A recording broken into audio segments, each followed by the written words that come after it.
Greetings guys, gals, non-binary pals, welcome back to Kate's Random Adventures. My name's Kate, and today we're doing Science for LGBT STEM Day.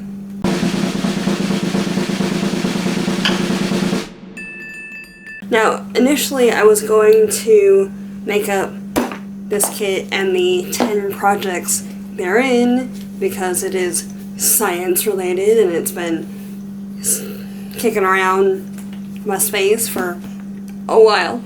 I'm going to do these in another video, but the last week or so I've been dealing with a pretty bad reaction to dairy, which is why I sound like I'm sick, because I still am, and have not really been able to do that for the last couple days. And LGBT STEM Day was technically yesterday, so this is going up late anyway, but the video that you're gonna see in a couple seconds is one that I actually filmed back in March during the last round of this. And for this, we're testing the rate of conduction in hot water as it cools down and diffusion of materials in that substrate, with food coloring as the material of choice because you can see it in a clear water source. And it's one of those, I totally thought that I'd uploaded it, or at least finished editing it, and hadn't, so yeah. Let me know what you think. I'll get back to you at the end. So, for the last, 2 weeks, I've been pretty sick, and have had to do the old school, stick your head in a steaming bucket of water and let your lungs expel things, if you will, which I highly recommend if you have any kind of bronchitis or pneumonia situation where there's mucus in your lungs, because it really helps get it out. So, health PSA over there. But anyway, I was noticing as the temperature of the water went down, what was in the bucket seemed to behave differently, so I wanted to recreate it as an experiment with food coloring, which would be a less nasty version of what was actually happening. There you go. So, I don't know if you can hear it, but the kettle is boiling right now. I'm going to have a control that's just room temperature water out of the tap and test it right when the water comes out of the kettle, and then periodically after that. I was trying to find the candy thermometer that we already had. Can't find it. It's probably in storage somewhere, knowing where most of my not generally used craft stuff has ended up, especially because we don't really make candy, as it were. So I found this one at Target for $11. We'll see what happens with that. But it's a matter of pulling the tab there because it is a digital one. And oh, okay. Oh, that's cool. Doing more science things. So when you're pulling the thing out, it just separates so you can see what the internal bits are. So the water's done. I'm gonna test this, and so yeah, it's just a matter of doing that. So I guess the ambient temperature right now is 74.7 Fahrenheit. So for all of these, I'm going to convert it and just have it on the screen, so if you're not in a Fahrenheit using region, you can still easily tell what it is that's happening. Alright, so for this experimental experiment, you're going to need some kind of water-containing device, i.e. bucket, a bowl, a pot, something. And pot holders and whatnot, depending on the environment you're working with. Some kind of thermometer. It's easier to read the digital ones, but if you have just a traditional analog thermometer that's got a numeric readout with a dial, that would work just fine too. It's just this is easier to translate on the camera, and you can kind of just see it at a glance. However, the other ones you don't need batteries for, and this apparently shuts off after a little bit, so take that as it will. These have helped a lot in stabilizing the thermometer when it's in the pot, but depending on how you situate it and whatever else you have to work with, you might not need that. It's a personal preference thing. And then you're going to need some kind of food coloring or other additive to see the heat distribution and its effect on whatever you're adding to the water. Also, apparently there's a color blending and creation chart on the back of this one, which is pretty cool. So, anyway, there's that. Like, if you're really young or just, like, not that coordinated or anything, I would suggest highly having assistance in moving or filling the pot, especially if you are using boiled water from like a kettle or other devices. From a kettle it's a little bit more contained, but if you're just boiling it in a pot on the stove or something, just something to be aware of. But the food coloring additive part itself, like, nothing splashes up or anything, and you're not mixing anything, you're just seeing what the color does in the water. So that, far as I can tell, is relatively safe for whoever to partake in. So let's cut to the experiment space. If you're doing anything somewhere not on like a stove or otherwise stable environment, at least put some pot holders down. These are pretty thick ones, so you know, you don't melt what you're working on or burn the surface or anything, ideally. And as you can see, we have a fabulous floral tablecloth situation here. So, alright, this is the palette of food coloring we're working with here. So we've got red, yellow, green, blue. Those are the usual ones that you get in the food coloring packs. That's a slightly older one, so it looks different probably now. We don't really use all that much of it. I'm going to try and keep the temperature part of this in frame. So, because it's metal, obviously, the bowl itself is a few degrees cooler than the ambient temperature. So you can tell that it's fairly responsive with that. Let's just see how fast it reacts. So right now it's saying that ambient is 69.9.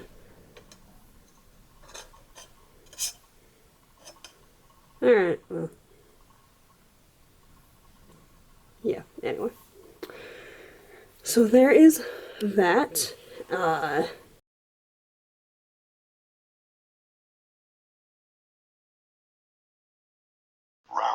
one. I figured I'd do the control. So, the white, the easiest ones that would show up would be the blue and green.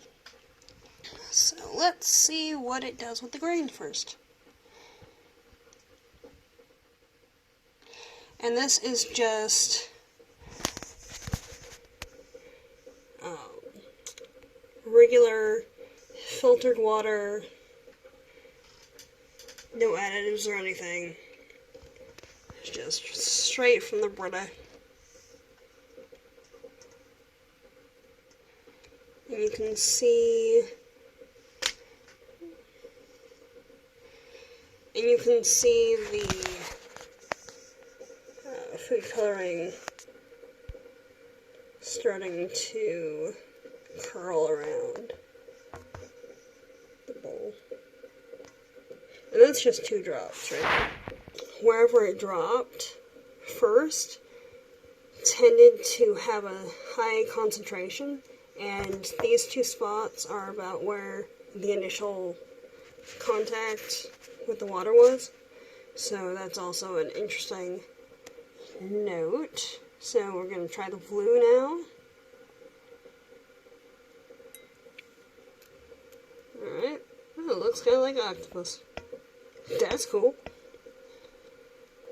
As the water cools, it's more kind of sedentary, and you can see the majority of the color here just kind of moving towards the center, because it is a bowl, so the center part is lower than the rest of it. Just to see, let's add some yellow, or red, or whatever that's decided it wants to be today.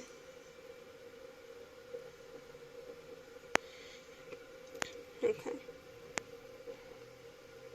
Now, I'm not sure if it's because it's, oh, okay, so it did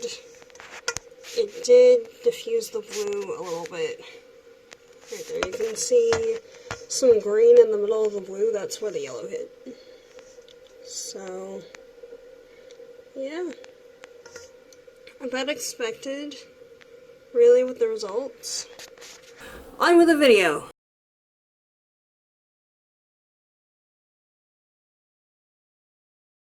Round 2.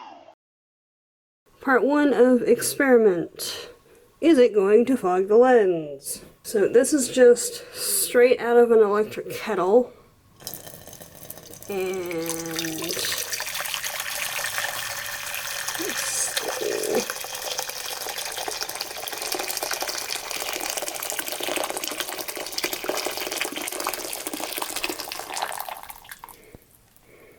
Yeah, so it's fogged up. The lens, it says 188.9 right now. Okay, let's see if we can fix this. Okay, so right now it says 190. Yeah, right there. And let's try first with, okay. First experiment at 188, or 187.5 degrees. And also, you need to take into account that it is moving because it was just water added to a space. Okay. So it looks like that's the yellow, actually. And you can see how it fairly readily diffused just the brightness a little bit. Okay, so that's fairly diffused for the whole space now.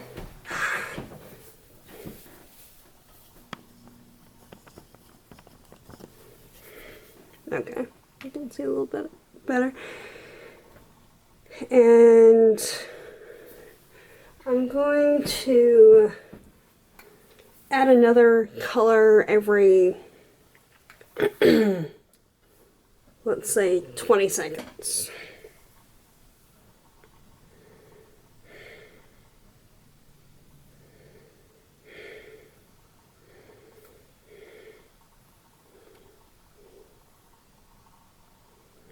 So it's already been about 10. So at 10,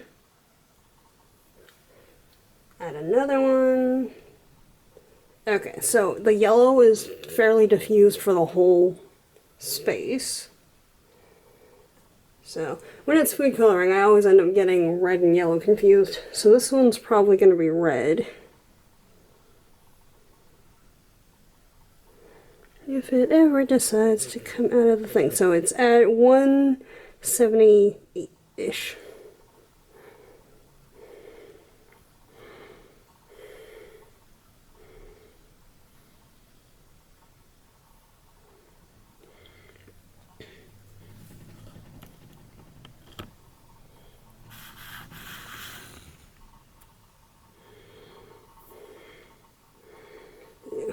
especially with the yellow base, it's kind of hard to see that one. It's actually brown. Honestly, that's probably just because it's been sitting there for a while, because I don't remember brown food coloring being a thing. Alright. Alright.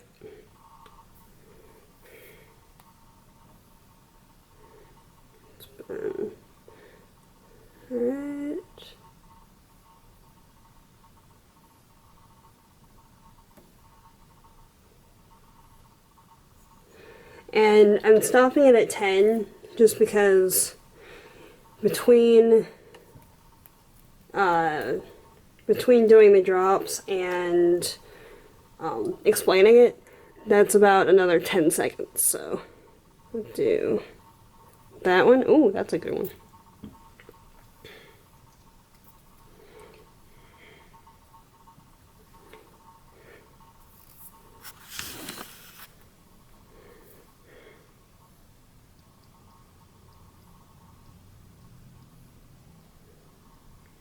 Give that one another. Give that a 15. Ooh. You can really see how that one's moving.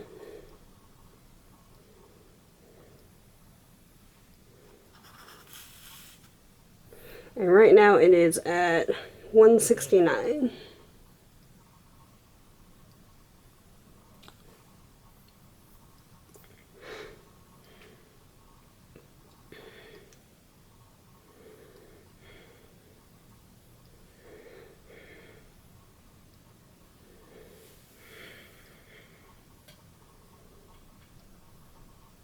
Okay.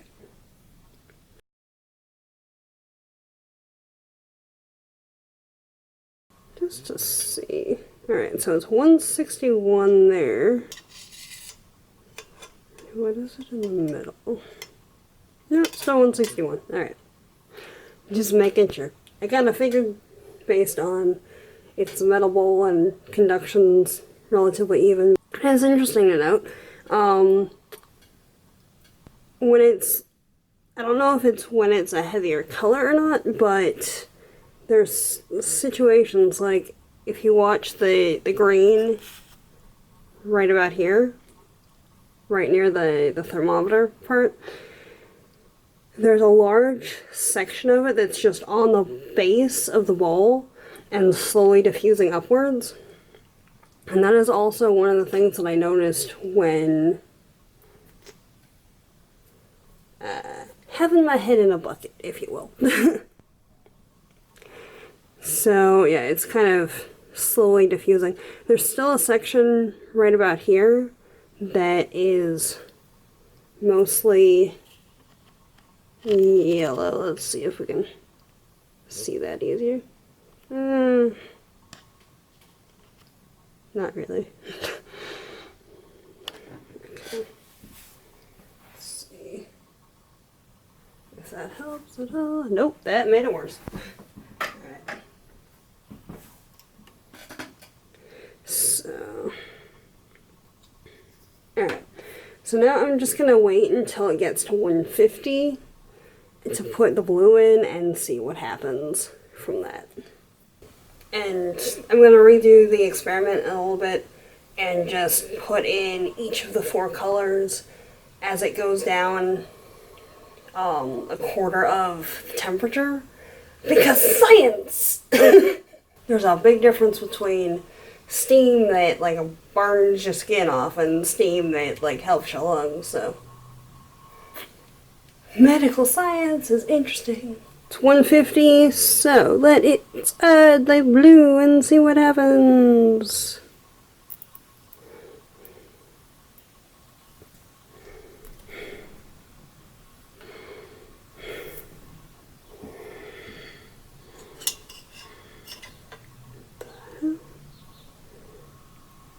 Okay, looks like the thing just turned off.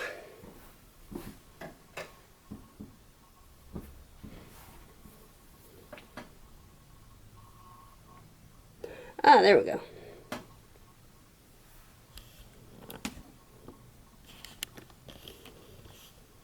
Okay, so it's at 174 right now.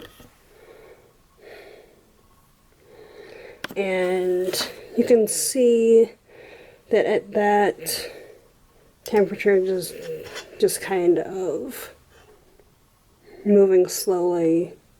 The water's stagnant at that point, and, well, relatively, and it's just kind of moving with the heat. Alright, so I'm going to dump out the water that I have right now, that I'm working with, and refill it with a new pot of water and just do one color each, like 50-degree decrease in the water temperature, and see what happens then.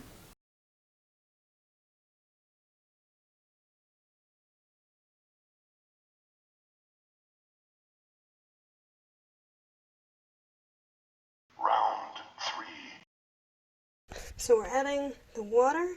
Right now it's 192.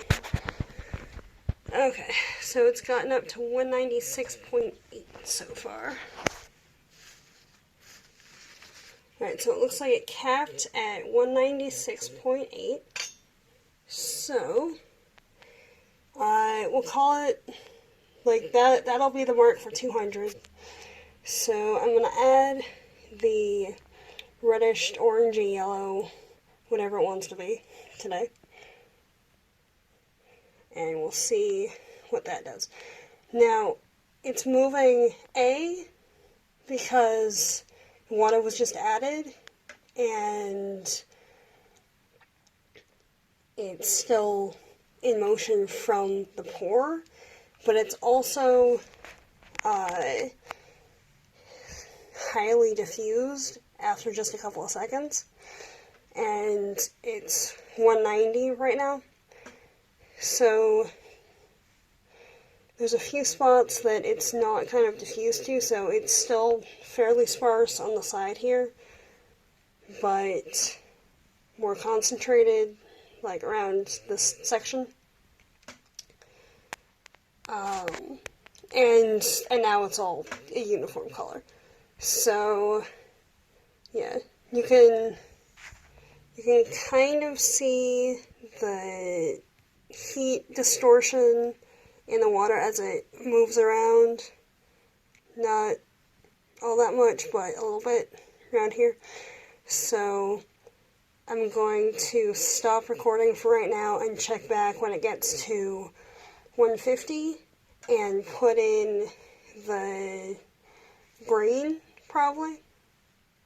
The green or the brown, we'll see. And show you what that does. So, last point of record, it was 182.4.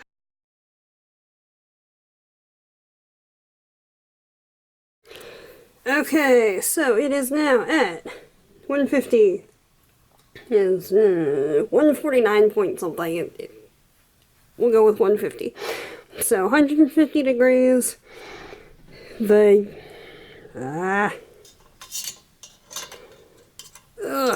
Okay, come on.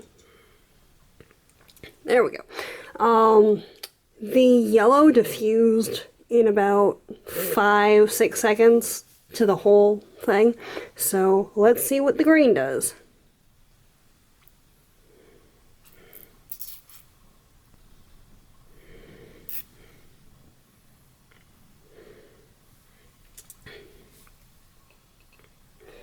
Okay, now the water itself is fully stationary at this point, so the only movement is from the heat distribution and any ripples that would have happened because of the droplets. So it's 143 degrees right now. Everything's mostly diffused, but we'll see what happens from that. Okay, last record at 142.6.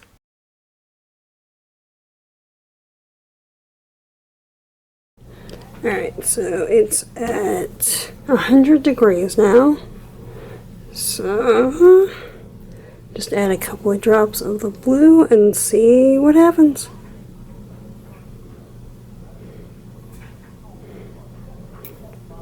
Okay.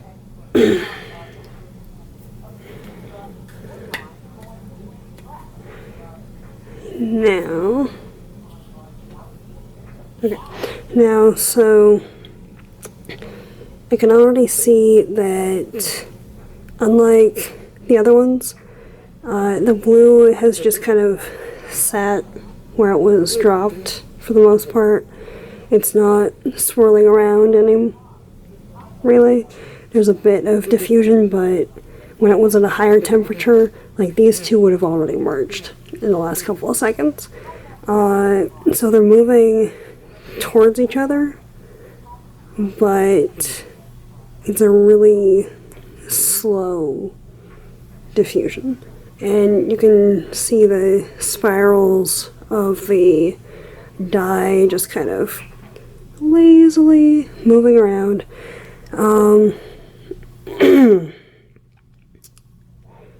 And that's about it for this one. Also, from 196 to like 150, the decrease was pretty fast.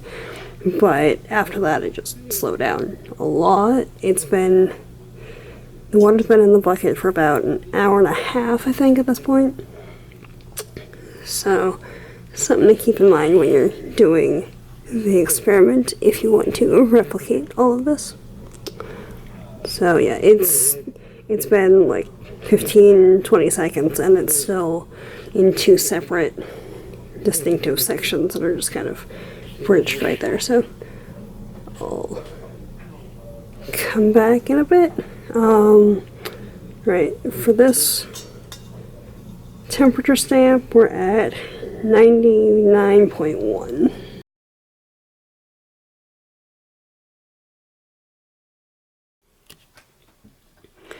Alright, so the temperature is now 74.2. That's the ambient temperature right now, so it's not gonna get any lower than that. Just to test it, I put my finger in the water and it's cold. The bowl's cold, so that's not gonna move anymore. Consequently, I'm gonna add another experiment to this thing and see what it does.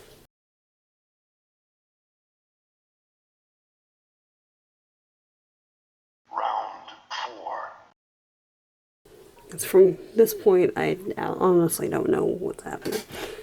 So now I'm going to add some ice, and we'll see what happens.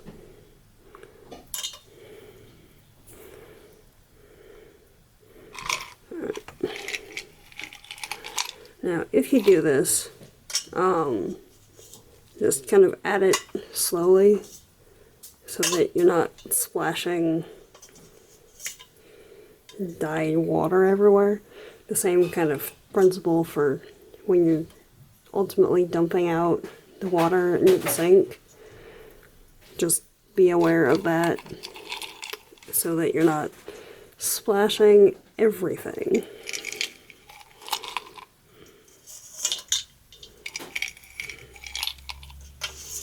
Alright, so just in the last, I don't know, 20 seconds, it's gone down about 2 degrees.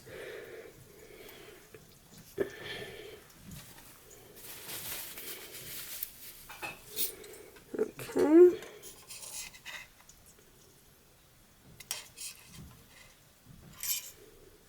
Just to see what kind of a readout I get.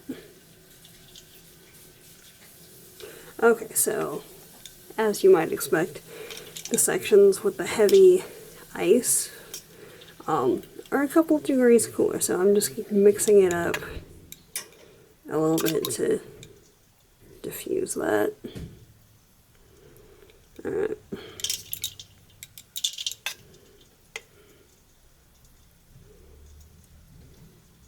Alright. So now it's at 66. So I'm going to turn the camera off again and wait until it goes down a little bit more. Okay, so after 4 rounds of ice, it's at 48.8 degrees. So it's, there we go. So it's going back up, but it's under or at 50 at the time of trying to do this, so I'll call it a win.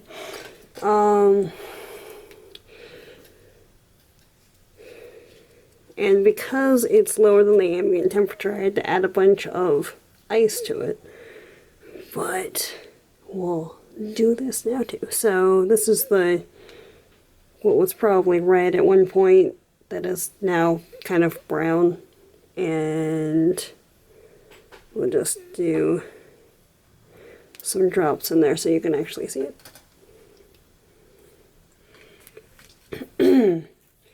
And it's partly because the water is moving around due to the ice cubes being added. It's disrupted the placid surface of the water. But part of it is that the base water itself is warmer than the ice. So again, conduction was moving the water and swirling it together, going from freshly out of the kettle to cooler, it's doing the reverse now. So the additive is a lot cooler, so it's again cooling down the base and causing the molecules to exchange energy. Final thoughts on the diffusion conduction experiment. I went into the experiment hypothesizing that as the water cooled down, the diffusion of the dye would slow down. That was accurate. Also, the conduction of heat was one of the factors in the movement of the dye and its dispersion. Wasn't all that sure about the full impact that it would have, just because I haven't done an experiment like this before, but the results are kind of in line with what I was expecting.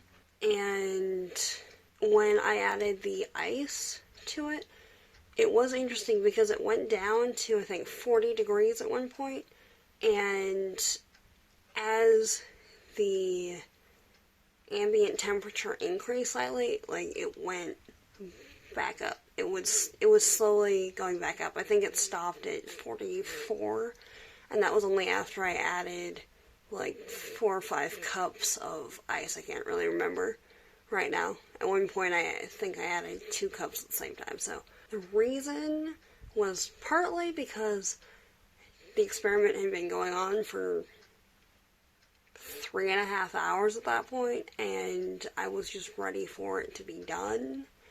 And partly because at that point the temperature of the water was the same as the temperature outside the water, so it was highly unlikely that it would go down more without outside intervention. So when you're conducting experiments, be aware of your surrounding environment and the impact that might have on any results that you have. So keep that in mind when you're working on things. Alright, so that was the experiment. I hope you liked it. If you want to see more content like this, hit the subscribe button down below and the bell icon next to it so you're notified when I actually upload things, probably. If it's a day that the algorithm is actually working. We'll see. And hit the like button down below if you liked it. And there's going to be a link to my other channel up in the iCard and down in the description for a LGBT STEM video that I did there last week, and the blog that I do for that too. Also, if you have any suggestions on something to automate in any capacity, the progression of recording, the temperature decrease, that would be great, because I had to do all of them manually, and that was the main bulk of why it's taken a couple of months to edit this video, on top of which getting annoyed that I was doing it manually, because I can't just put in even increments. It has to, because it's me and science. So yeah. Anyway, I hope you liked it. If you did, there are things to click on, and I'll see you later. Have a good one.